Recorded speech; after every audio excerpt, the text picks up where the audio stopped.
Hey guys, Mika here, and I'm bringing you big sounding tenor Kotaro guitar and ukulele, custom build tenor size ukulele.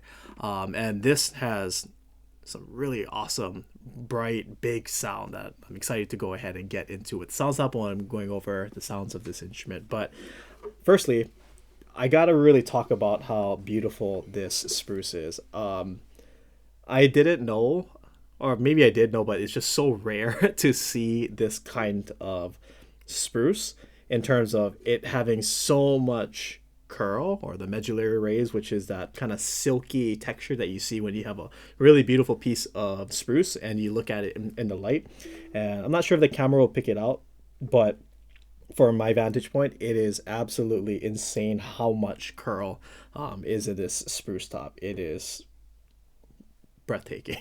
And usually spruce kind of gets some flack with, oh, it's kind of plain, you should get like curly maple, or you should get of course Hawaiian curly coal and stuff. So spruce is kind of on the boring end, I guess, aesthetically. But man, when you look at something like this, it's just really amazing. It's one of those things where when I walked into the room and I saw it on the wall, I could see it like when I walked into the room, because it's so apparent by how much curl there is. You don't have to like really like stare at like, oh yeah, I guess I kind of see it. Like this is some top shelf kind of stuff on here. So really beautiful. And then it's paired really nicely with this exotic bokote wood. Look at the grain on this, and the oh man, it's super rich in the texture of the wood. And just I love how beautiful all the straight lines are, and it's perfectly book matched. Can't even You wouldn't even know like it's pretty much cut in half and glued together.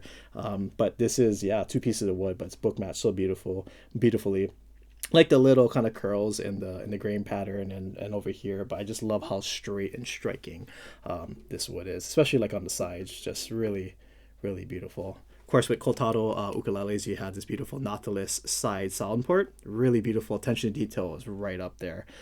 Paired really nicely with the ebony binding here on the back, as well as the front of the instrument. We do have the ebony bridge fretboard, as well as the headstock, slotted headstock with the KG or Kotaro guitar and ukulele heads logo here on the top, and upgraded Waverly tuners, some of the best you can put on an instrument, with the snakewood buttons here on the side, as well as a Macassar ebony backplate on the instrument, as well as a mahogany satin finish neck. And then going to the front of the instrument, the beautiful striking spalted maple, found locally here in Kailua. So very beautiful stuff. You can see some of the black grain patterns within the spalted mango. And then beautiful Palo abalone shell that wraps around the outer edge of the rosette, as well as the innermost circle of the rosette. And it's also binded with that ebony as well on the inside of the sound hole. So no fret markers on the fretboard, but you do have the signature, well, not really signature, but having what Kotaro uses a lot on their instruments, which is like this kind of brass looking circle on the outer edge and the black circle on the inside. So you have those fret markers here on this side. And one of those, again, attention to details is on the 12th fret. I'm not sure how much the camera can pick this up, but you have smaller circles on, which is the 5th fret, 5, 7, 10. On the 12th fret, you have a slightly bigger circle, and it's noticeable. So 12th fret is one of those sweet spots on the ukulele. You can do your harmonics there. It's also where the octave meets. So like a G, this would be a G. C, this would be the next highest C.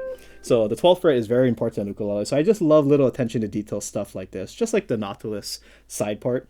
Just having a slightly bigger noticeable circle that's on the 12th fret fret marker dot on here on the side of the instrument. So really nice attention detail. And again, that bokote here on the back is just really chef's kiss, really beautiful stuff. So, and again, this front spruce is just phenomenal with how much you can see, how apparent that medullary rays, or just that silky texture that you get from this instrument. And then you even have some of more, now that I'm looking at it even more, you can see even some like little dark spots here in the spruce, like right here. So that gives it a little more character versus it just being kind of more plain without any of those kind of like brown streaks. So gives it a little more character. So again, top premium shelf stuff here on the front of the instrument. And again on the back, just beautiful stuff. So as I was saying earlier, very loud and bright. So you're when you have a spruce top, you're definitely gonna get those trebles, those highs, those kind of that shimmery sound. You pair that with fluorocarbon strings, which is thinner gauge strings, and they're smaller. You're gonna get a very bright sound. And of course, bright on bright on bright paired with my nails, you're gonna get this kind of sound. But if you play light, you can still get a nice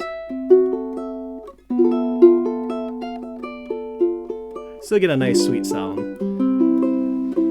Now, this is not like a koa instrument, so it doesn't have quite that sweetness that koa instruments have. You're gonna get different kind of tonal property, tonal kind of sounds with the bokote wood and the spruce. But overall, I do love Kotaro's sound. How he does build more towards you still have, no matter what kind of wood combinations you have, but you can hear it more apparently even on more obviously on the koa ones. But like when you have different woods like this, you still have that sense of sweetness in the middle, but with the spruce top, definitely have more of that punch. So it just really comes forward and comes to life. You get a really bell-like sound when you play up here on the 12th fret.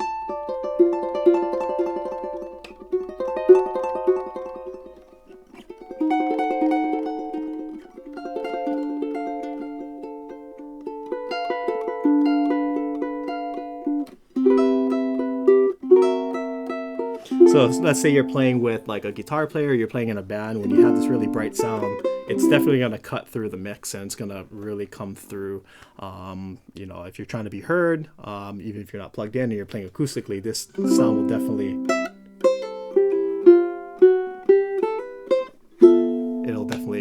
cut through. So nice stuff. And you definitely have that oomph with the low G string, especially how loud or dynamics or nice projection because of this spruce. So with one of the good things about spruce is that you get a nice shimmery sound. Like I was playing this F6 up here, really like nice kind of fireworks, kind of shimmery.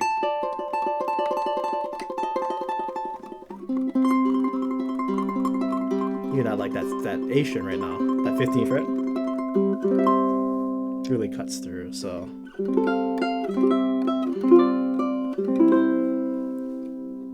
yeah. Okay, so let's go ahead and jump into a sound sample. Here we go.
Christmas show me.